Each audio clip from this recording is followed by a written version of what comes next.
Xi Jinping's crackdown on rival factions has triggered an internal war in CCP. An authoritarian leader's every action is driven by his political ambitions. Xi Jinping is no different. He wants to establish himself as the leader for life in China. Jinping has already diluted the CCP laws that deny third term to any party secretary, and his purge campaigns have intensified.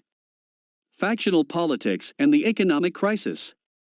Instead of eliminating them, such preemptive measures by the Jinping administration have only aggravated the internal power struggle in the CCP.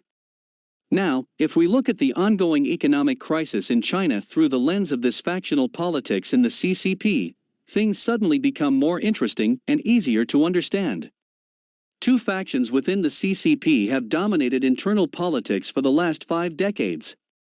Those two factions are CCYL, Communist Youth League of China, and the Shanghai Gang. CCP leader Deng Xiaoping's reforms in the CCP, brought in through the 1990s, facilitated the rise of internal politics in the Communist Party. It was supposed to be a healthy competition between the party factions, to prevent the party from steering on the path of authoritarianism. But it changed after Xi Jinping's assumption in the secretarial office. How did Jinping seek to destroy his rival factions?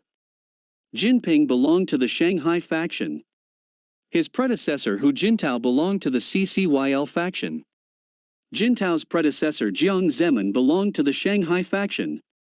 So, experts were content with the derivation that the two factions had developed an understanding to alternate in the driving seat of the CCP.